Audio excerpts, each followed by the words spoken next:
The Rwandan genocide occurred between 7 April and 15 July 1994 during the Rwandan Civil War. During this period of around 100 days, members of the Tutsi minority ethnic group, as well as some moderate Hutu and Twa, were killed by armed Hutu militias. The most widely accepted scholarly estimates are around 500,000 to 662,000 Tutsi deaths.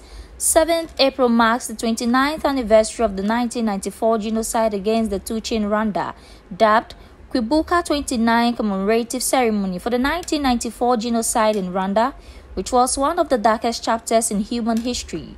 On this day, Rwandans everywhere honor the more than 1 million people, overwhelmingly Tutsi, but also Hutu and others who opposed the genocide, who were systematically killed in less than 3 months, and reflect on the stories of those who survived. The theme of this year's International Day is Remember, Unite, and Renew. Delivering his speech to the guests in attendance, Mr. Theophile Rurangwa, the charge of the affairs of the Rwandan High Commission to Ghana, said having the commemoration of the genocide with the government of Ghana, Rwanda, and Friends of Rwanda involved shows how important it is to preserve the memory and honor of the victims of the genocide.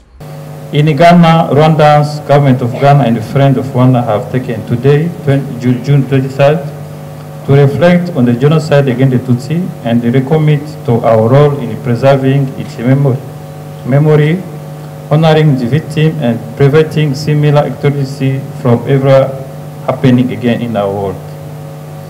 Every day of the 100 days of genocide against the Tutsi carries a strong reminder on that event that characterized this period 29 years ago, a time when people were hunted only for being assigned to be a given group at birth by their own government. He went on to touch on the significance of the theme to remember, to unite, and to renew. As the Kwibuka theme reminds us to remember, unite, and renew, we must use a moment of this to reflect on our own collective responsibility in making the commitment to genocide never again a reality, not a slogan. This required to uphold the truth on what happened, starting from rightly calling the genocide against the Tutsi what it is. Because to this day, there are many who still find it hard to refer to it as genocide against the Tutsi, and instead of use other names, either a result of guilt or outright consent, fueling negationists and dishonoring the countless lives who targeted and kept with indignity only for being born in a certain group.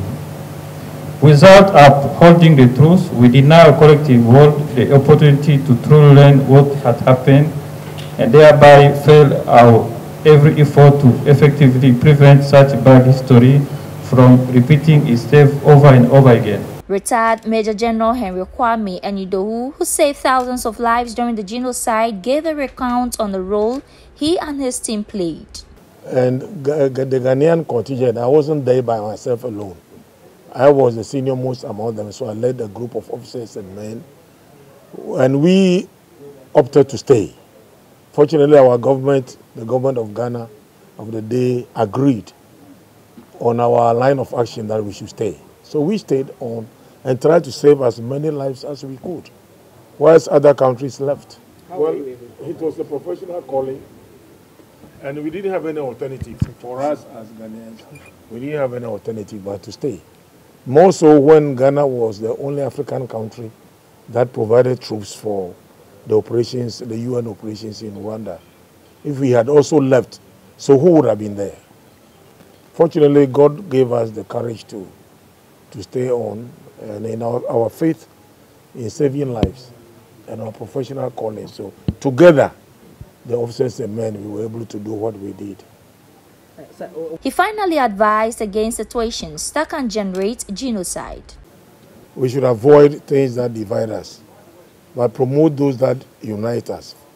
They talk a lot about hate speech, and this hate speech was passed on to the population through the media.